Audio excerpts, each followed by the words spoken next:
ध्यानाभ्यास के लिए कृपया अपने नेत्रों को बंद कर लें। सुख का कारण बाहर नहीं है। भिन्न पदार्थ नहीं है,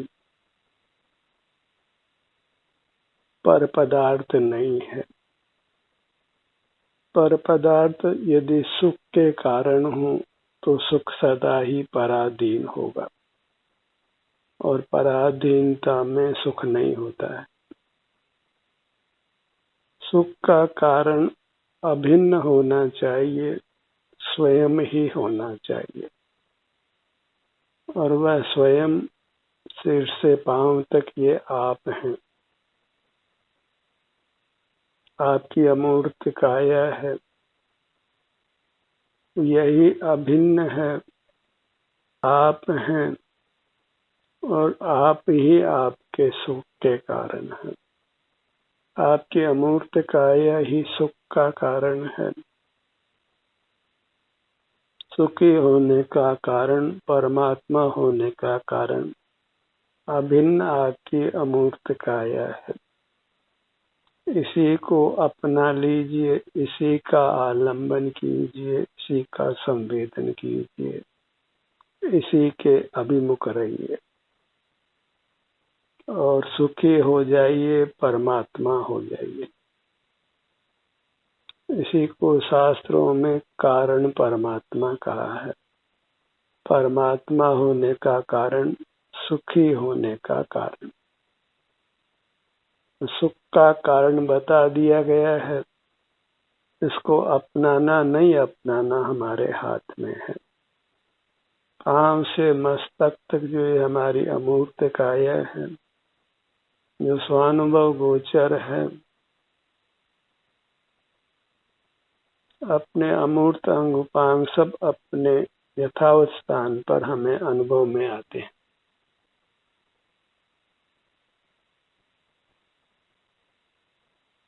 बालक को भी अनुभव में आते हैं, युवा को भी अनुभव में आते हैं, वृद्ध को भी अनुभव में आते हैं, पशु पक्षियों को भी अनुभव में आते हैं। गाय बैल अपनी पूंछ को हिला लेते हैं क्योंकि वो पूंछ का भाग उनके अनुभव में आता है।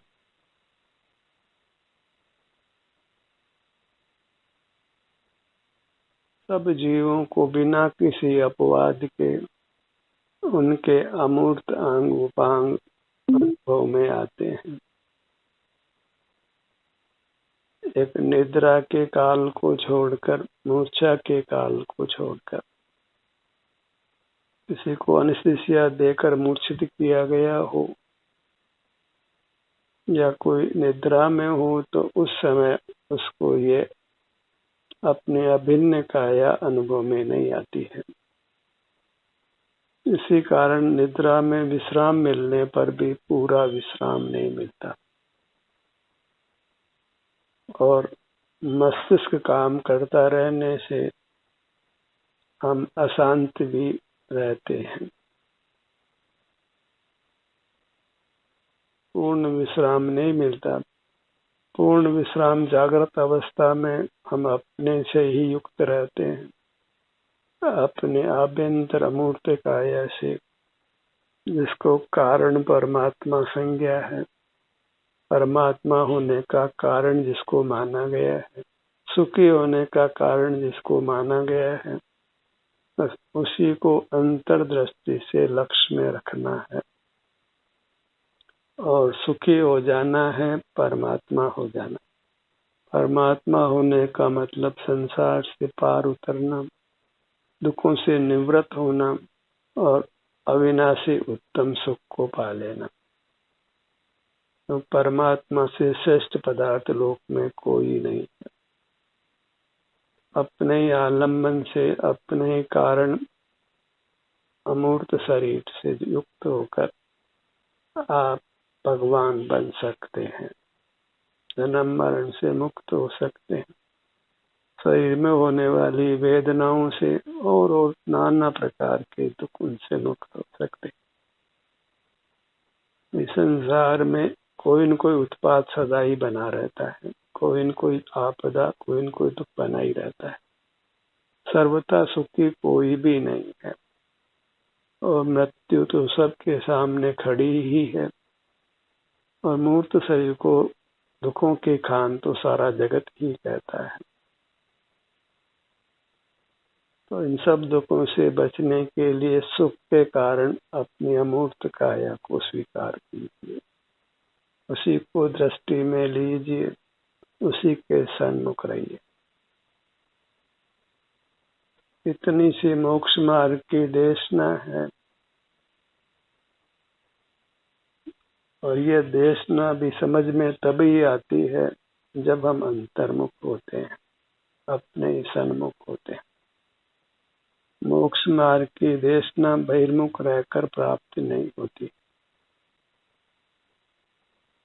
मोक्ष मार्ग की देशना को हमने सुना है अनेकों बार, पर उसका आचरण नहीं किया है और आचरण के बिना मोक्ष मार्ग प्राप्त नहीं होता है। और वह आचरण अंतर्मुख होने रूप है। जिसको सुख का कारण बताया जा रहा है उसके सन्मुख होना है, उसके आलम्बन से रहना है और जो भी कुछ अनुभूति होती हो अपने सन्मुख रहने से उसको स्वीकार करना है, क्योंकि उसमें स्वाधीनता है। वह कोई पर पदार्थ नहीं है जिसके आश्रय से पराधीनता हो। प्राप्त मूर्त शरीर के परमाणु भी बदलते रहते हैं, तो अन्य पदार्थ तो बदलने वाले हैं, उनका संयोग निरंतर नहीं रह सकता है। निरंतर साथ रहता है तो अपनी अभिन्न वस्तु का, अपनी अमूर्त काया का है। सारी महिमा अपनी अमूर्त काया की है, यह निश्चित जान लीजिए। अपने लिए कोई परमात्मा है, महिमावंत पदार्थ है, तो वह आप स्वयं है, अपने स्वयं की अमूर्त काया है। इतनी सी बात हमारे हृदय को स्वीकार हो जाए अंतर्मुख रहकर, तो फिर संसार सागर से हम पार उतरते ही हैं, मोक्ष प्राप्त करते ही हैं, परमात्मा होते ही हैं, सब दुखों से निवृत्त होते ही हैं और ये मनुष्य जन्म पाना सार्थक हो जाता है। और इतनी सी बात इस जीव को समझ में नहीं आती है। कोई विरल मनुष्य को ही ये बात समझ आती है और वह मनुष्य जन्म पाने को सफल कर लेता है, नर से नारायण होने का मार्ग पा लेता है, कुछ भावों में ही निश्चित परमात्मा बन जाता है। तो ये बात समझने के लिए हमें अंतर्मुख होना है। पहली बात तो यह है कि ये बात सुनने में ही नहीं आती है, और सुनते हैं तो एक कान से सुनते हैं और दूसरे कान से निकाल देते हैं, उसको कोई महत्व नहीं देते हैं, उसको उपयोगी नहीं मानते। परमात्मा होने का मार्ग, सुखी होने का मार्ग वही प्राय स्वीकृत नहीं होता है और इसी कारण से यह जीव संसार में रुलता रहता है और हम अब तक अनादि से रुलते ही रहे और मोक्ष मार्ग की सदा ही दुर्लभता रही। साधु का वेश लेना सरल है, शास्त्रों का पढ़ लेना भी सरल है, शास्त्रों का सुन लेना भी सरल है, तथाकथित धर्म की आस्था हो जाना भी सरल है, तथाकथित परमात्मा की पूजा भक्ति कर लेना सरल है, पर दुर्लभ है तो वह अपनी भक्ति है, अपनी महिमा लेना है, अपना आलम्बन लेना है, अपने सन्मुख होना, अपनी पहचान होना ही दुर्लभ है, क्योंकि आप इंद्रियों का विषय नहीं है, मन का विषय भी नहीं है और मस्तिष्क का विषय भी नहीं है।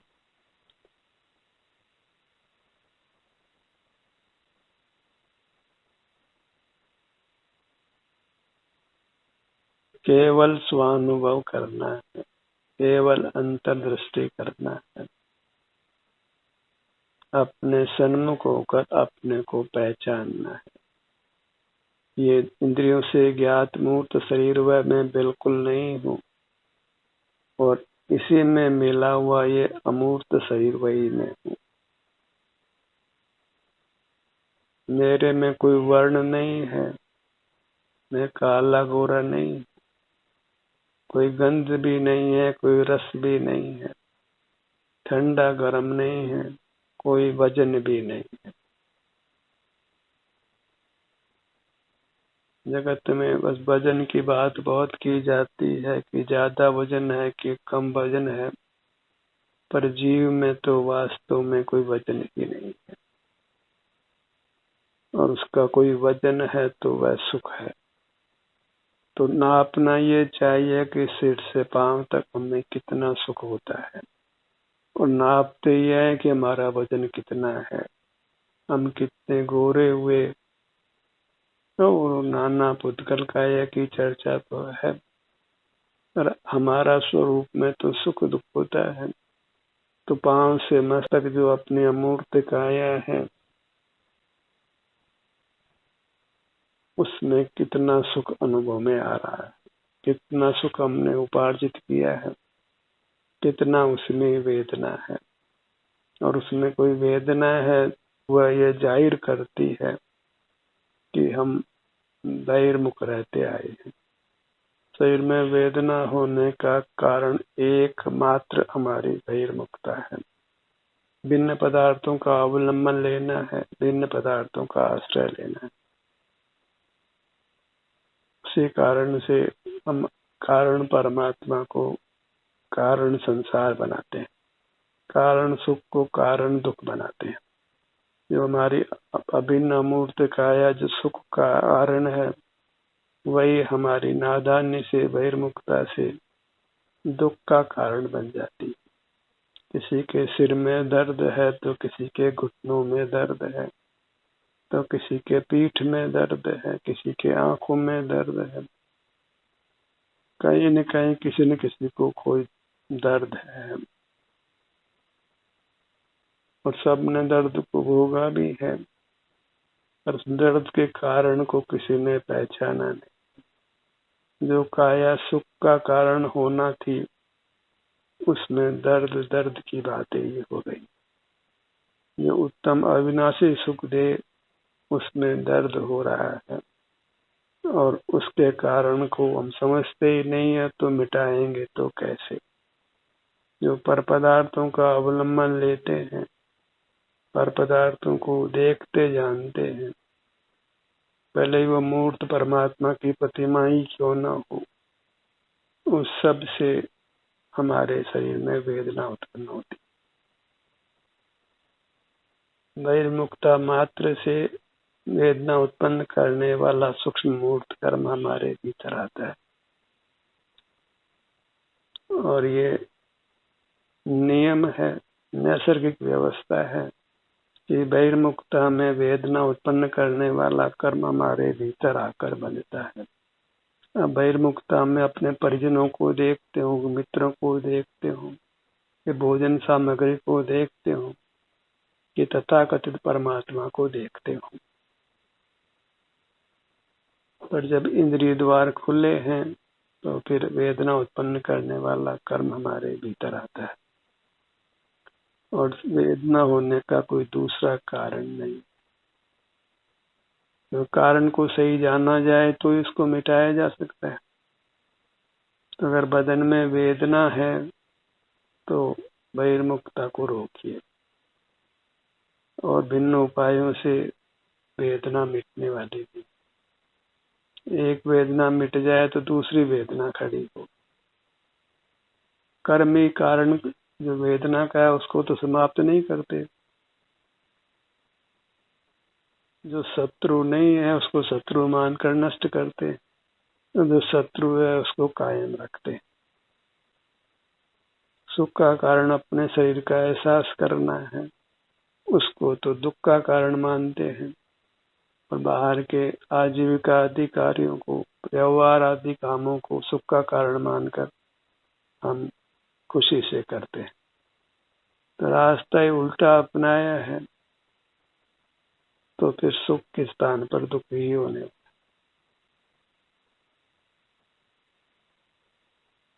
इतनी सब व्याख्या बात को अच्छी तरह हृदयंगम कर आचरण में लाने के लिए अपने ध्यान को अपने सिर के भाग पर लाइए।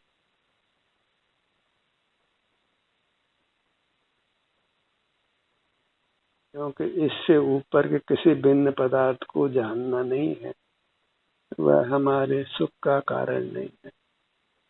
आसमान में चांद तारे और नाना ग्रह होंगे पर वे हमारे लिए सुख के कारण नहीं। बहिर्मुखता में ही वे सुख के कारण भाषित होते हैं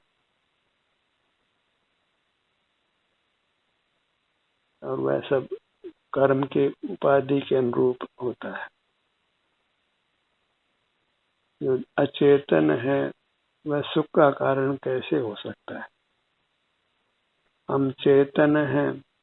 चेतन का मतलब ही होता है जो सुख को चेतता है, सुख का अनुभव करता है।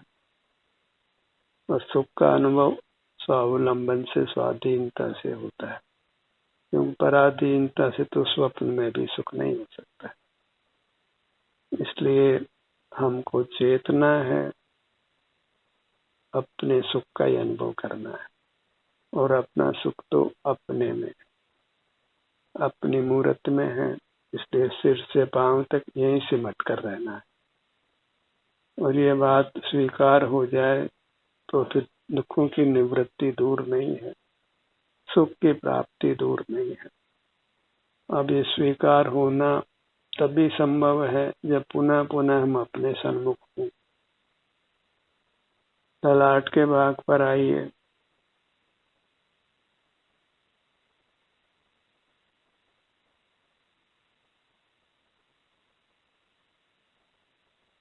बाहर के धार्मिक अनुष्ठानों को तो हमने नाना बार किया है।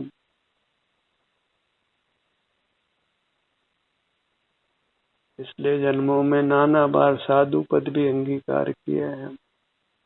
अभी भी नाना पदार्थों का त्याग करते हैं, पर मोक्ष मार्ग तो वास्तव में ग्रहण करने रूप है, अपना ही ग्रहण करना।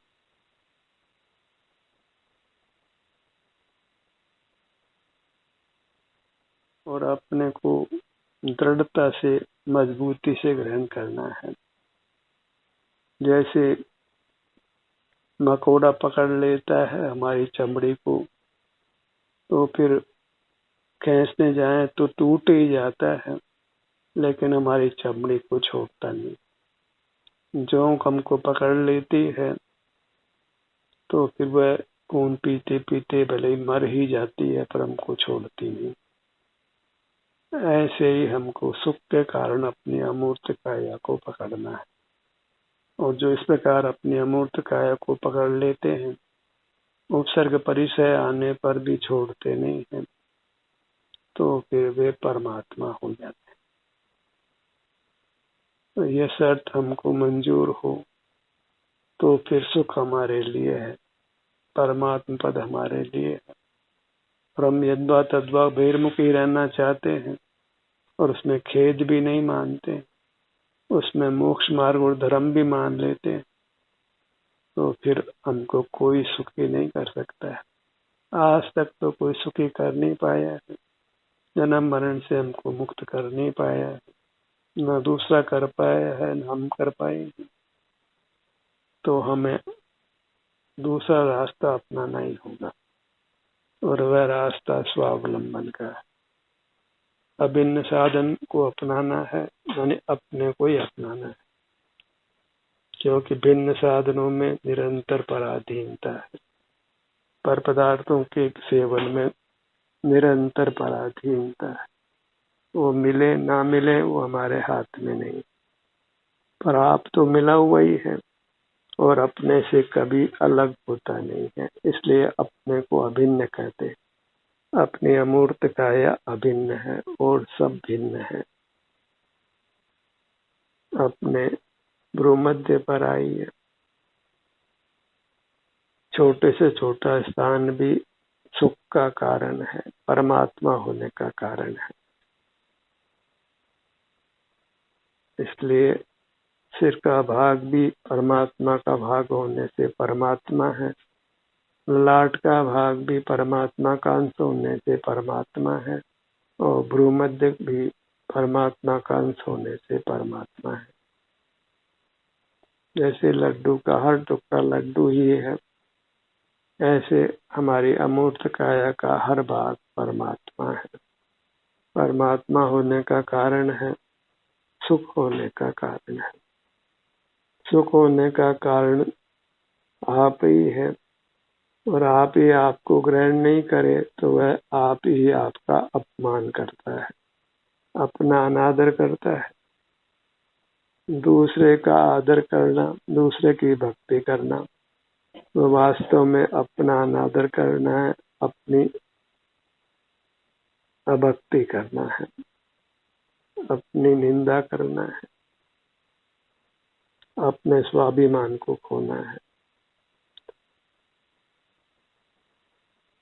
अपने नासिका भाग पर आइए। यमुना के कंकर सबई शिव शंकर, ऐसे अपने हर अंग उपांग सुखकारी है। कंकर में तो कोई सुख का कारण बना नहीं है, पर लोग कहावत जो भी हो, क्योंकि अचेतन तो सुख का कारण नहीं है।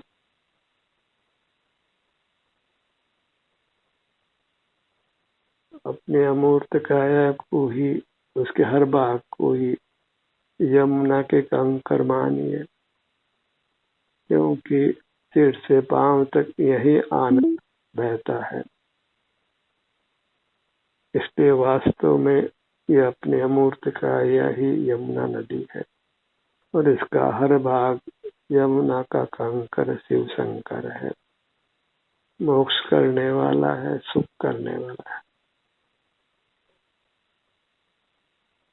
अपने दोनों होठों के भाग पर आइए।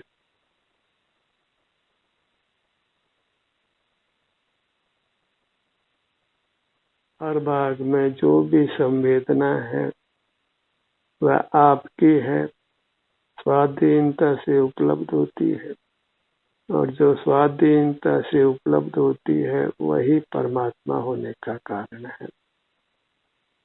अपने सन्मुख हम स्वाधीनता से होते हैं, तो अपने सन्मुख होना वह सुख होने का, परमात्मा होने का कारण है। हमें ऐसा कुछ करना है जिसमें इस मूर्त काया की भी सहायता नहीं हो और बाहर के पदार्थों की भी सहायता नहीं हो, या भिन्न पदार्थों का, पर पदार्थों का आश्रय नहीं करना पड़े। ऐसा कुछ काम कीजिए तो हम वास्तव में सुखी हो सकते हैं।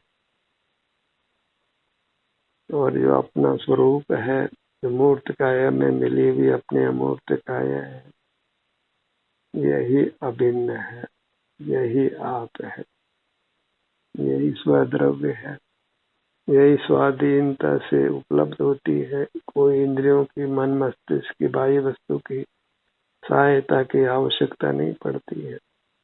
तो ये स्वाधीन कर्म ही सुखी होने का कारण है, परमात्मा होने का कारण है। अपने ध्यान को अपने दोनों कानों के भाग पर लाइए।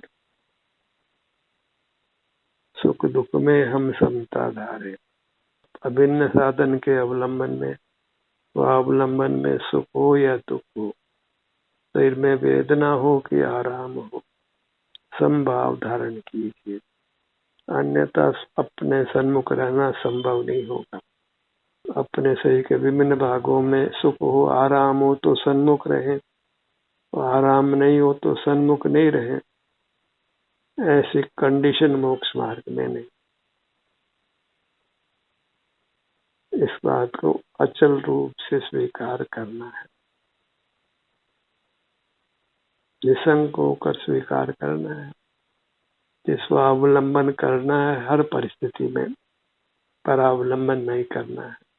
अपने सन्मुख रहना है, पर के सन्मुख नहीं रहना है। मुख के भीतर अपने तालु भाग पर आइए।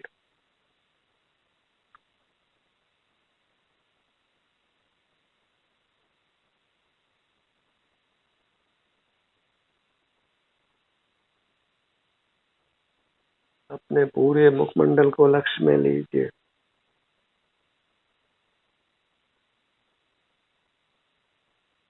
गर्दन का भाग, धड़ का भाग, छोटे छोटे भाग करके जब आप अपना अवलंबन लेते हैं तो फिर हम ध्यान में निरंतरता बना सकते हैं और मोक्ष मार्ग में प्रगति कर सकते हैं।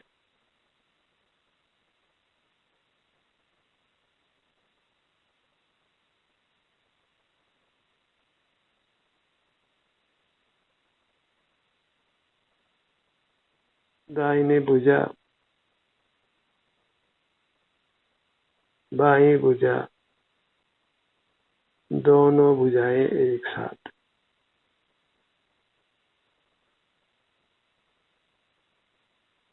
दोनों पैर एक साथ।